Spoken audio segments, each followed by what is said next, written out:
പുതിയൊരു വീഡിയോ എപ്പിസോഡിലേക്ക് എല്ലാ മാന്യ പ്രേക്ഷകർക്കും സ്വാഗതം. ഇനി ഞാൻ നിങ്ങളുമായി പങ്കുവെക്കുന്ന ഡെയിലി അപ്ഡേറ്റ്സിലെ ആദ്യത്തെ അപ്ഡേറ്റ് ഗോൾഡ്ബർഗ് എന്ന WWE ഹോൾ ഓഫ് ഫെയിമറിൻ്റെ തിരിച്ചുവരവിനോട് അനുബന്ധിച്ചുള്ള നമുക്ക് ലഭിക്കുന്ന അപ്ഡേറ്റ് ആണ്. അടുത്ത ആഴ്ച നടക്കാൻ പോകുന്ന റോ എപ്പിസോഡിൽ ഗോൾഡ്ബർഗ് അപ്പിയർ ചെയ്യുമെന്നുള്ളൊരു റൂമർ 2 ആഴ്ചകൾക്ക് മുൻപേ പുറത്തേക്ക് വന്നിരുന്നു. ഗോൾഡ്ബർഗ് 2025 റിട്ടയർമെൻറ്റ് പ്രഖ്യാപിക്കും, അദ്ദേഹത്തിൻ്റെ അവസാന മത്സരം കളിക്കും എന്ന് ഗോൾഡ്ബർഗ് തന്നെ സ്ഥിരീകരിച്ചിട്ടുണ്ടായിരുന്നു. അപ്പോൾ ആ സ്റ്റോറി ലൈൻ്റെ ബിൽഡപ്പിൻ്റെ ഭാഗമായിട്ട് ഗോൾഡ്ബർഗ് അടുത്ത ആഴ്ചത്തെ റോയിൽ അപ്പിയർ ചെയ്യുമെന്നായിരുന്നു അന്നത്തെ ഒരു റൂമർ റിപ്പോർട്ടിൽ നിന്ന് നമുക്ക് മനസ്സിലാക്കാൻ സാധിച്ചത്. എന്നാൽ നിലവിൽ നമുക്ക് ലഭിക്കുന്ന ഒരു അപ്ഡേറ്റ് അടുത്ത ആഴ്ചത്തെ റോയിൽ ഗോൾഡ്ബർഗ് വരില്ല എന്നാണ് നമുക്ക് അറിയാൻ സാധിക്കുന്നത്. ഗോൾഡ്ബർഗിൻ്റെ ക്രിയേറ്റീവ് പ്ലാനുകളൊന്നും ഇപ്പോൾ റെഡി ആയിട്ടില്ല എന്നുള്ളതും നമുക്ക് അറിയാൻ സാധിക്കുന്നുണ്ട്. ക്രിയേറ്റീവ് പ്ലാൻ റെഡി ആയിട്ടില്ല എന്ന് പറയുമ്പോൾ റിട്ടയർമെൻറ്റ് മാച്ചായിട്ട് ഗോൾഡ്ബർഗ് ആർക്കെതിരെ മത്സരിക്കണം എന്നുള്ളതിനെ സംബന്ധിച്ച് ഒരു സ്ഥിരീകരണം ക്രിയേറ്റീവ് ടീമിന് ഇടയിൽ ഉണ്ടായിട്ടില്ല എന്നാണ് നമുക്ക് മനസ്സിലാക്കാൻ സാധിച്ചിട്ടുള്ളത്. അപ്പോൾ ഗോൾഡ്ബർഗിൻ്റെ തിരിച്ചുവരവ് കാണാൻ കാത്തിരിക്കുന്ന കൂട്ടുകാരെ സംബന്ധിച്ച് നിരാശപ്പെടുത്തുന്ന അപ്ഡേറ്റാണ് പുറത്തേക്ക് വന്നിട്ടുള്ളത്. രണ്ടാമത്തെ അപ്ഡേറ്റ് നിക്കി ബെല്ല എന്ന സൂപ്പർ താരത്തെ സംബന്ധിച്ചാണ്. നിക്കി ബെല്ലയെ അവസാനമായി WWE ഓൺ സ്ക്രീനിൽ നമുക്ക് കാണാൻ സാധിച്ചത് നെറ്റ്ഫ്ലിക്സ് എന്ന ഓൺലൈൻ പ്ലാറ്റ്ഫോമിലേക്ക് സ്ട്രീം ചെയ്യപ്പെട്ട ആദ്യ റോ എപ്പിസോഡിലായിരുന്നു. അവിടെ റോ എപ്പിസോഡ് ലൈവായി കാണാൻ വന്ന റിംഗ് സൈഡിലുള്ള ഒരു ഗസ്റ്റ് എന്നുള്ളൊരു നിലയിലാണ് WWE നിക്കി ബെല്ലയെ പ്രസൻറ്റ് ചെയ്തത്. മുൻ ഡിവാസ് ചാമ്പ്യനൊക്കെ ആയിരുന്ന താരത്തിൻ്റെ തിരിച്ചുവരവിനോട് അനുബന്ധിച്ച് പോസിറ്റീവായിട്ടുള്ള അപ്ഡേറ്റ്സ് ആണ് ബാക്ക് സ്റ്റേജിൽ നിന്ന് നമുക്കിപ്പോൾ ലഭിക്കുന്നത്.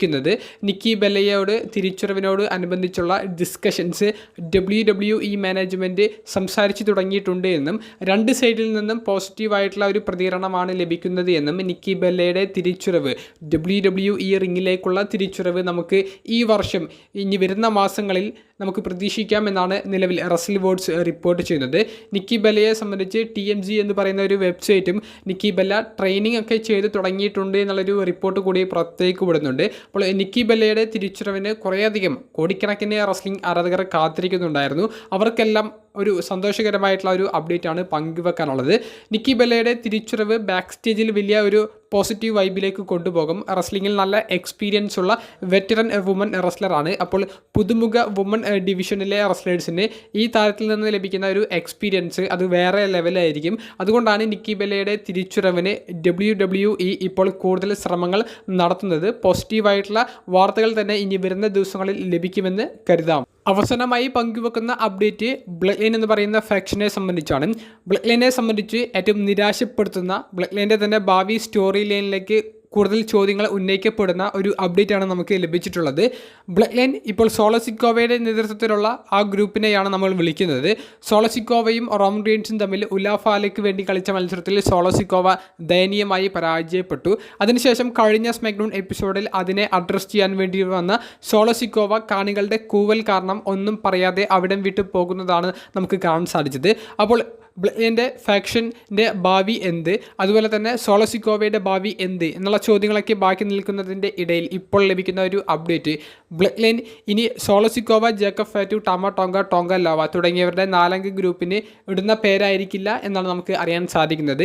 ഇനി ഇവരെ ബ്ലഡ് ലൈൻ എന്ന പേരിൽ റെഫർ ചെയ്യില്ല, അല്ലെങ്കിൽ WWE മെൻഷൻ ചെയ്യില്ല എന്നാണ് റസൽ വേർഡ്സ് നിലവിൽ അവരുടെ പോഡ്കാസ്റ്റിൽ റിപ്പോർട്ട് ചെയ്യുന്നത്. അപ്പോൾ ബ്ലഡ് ലൈൻ എന്ന് പറയുന്ന പേര് യൂസ് ചെയ്യാൻ പോകുന്നത് റോമൻ റീൻസ് ഇനി തിരികെ ആ ബ്ലഡ് ലൈൻ്റെ സ്റ്റോറി ലൈനിലേക്ക് വന്നാൽ റോമൻ റീൻസിൻ്റെ അണ്ടറിൽ വരുന്ന ഗ്രൂപ്പിനെ ആയിരിക്കും ബ്ലഡ് ലൈനായിട്ട് അവർ റെഫർ ചെയ്യാൻ പോകുന്നത്. കാരണം റോമൻ്റെ കൈവശമാണ് നിലവിൽ ഉലാഫാലയുള്ളത്. റോമനാണ് ട്രൈബൽ ചീഫ് എന്നുള്ളത് WWE പറയുന്നത്. അപ്പോൾ ആ ട്രൈബൽ ചീഫ് നയിക്കുന്ന ഗ്രൂപ്പിനെയാണ് അവർ ഇനി ബ്ലഡ് ലൈൻ എന്ന് പറയുകയുള്ളൂ. അപ്പോൾ സോളസിക്കോവയുടെ കാര്യത്തിലേക്ക് വരികയാണെങ്കിൽ അവരുടെ ഭാവി എന്ത് എന്നുള്ളത് അപ്പോഴും ഒരു ചോദ്യമായിട്ട് നിൽക്കുന്നുണ്ട്.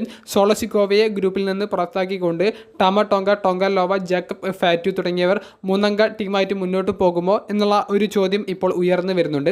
ഇതിന് കൂടുതൽ സാധ്യതകൾ കൽപ്പിക്കപ്പെടുന്ന ഒരു സോഷ്യൽ മീഡിയ പോസ്റ്റും ടമ ടോങ്ക പങ്കുവച്ചിട്ടുണ്ട്. ടമ ടോങ്ക ഒരു ബ്ലഡ് ലൈൻ്റെ ഇമോജി കൊടുത്തുകൊണ്ട് ഇന്നും ഔട്ടും എന്ന് പറയുന്നുണ്ട്. അതായത് ബ്ലഡ് ലൈനിലേക്ക് പുതിയ താരം വരുന്നു, ബ്ലഡ് ലൈനിലെ നിലവിലെ താരം പുറത്തേക്ക് പോകുന്നു എന്നുള്ളതിൻ്റെ ഒരു സാധ്യതയാണ് ടമ ടോങ്ക അവിടെ തുറന്നിട്ടിരിക്കുന്നത്. അപ്പോൾ കൂടുതൽ ചോദ്യങ്ങൾ അവശേഷിക്കുന്ന രീതിയിലുള്ള റിപ്പോർട്ടുകളാണ് നമുക്കിന്ന് അറിയാൻ സാധിച്ചത്. കൃത്യമായിട്ടുള്ള അപ്ഡേറ്റുകൾ ഇനിയുള്ള വീക്ക്ലി എപ്പിസോഡിലൂടെ റോയിലും സ്മാക്ഡൗണിലും ഒക്കെ ലഭിക്കുമെന്ന് കരുതുന്നു.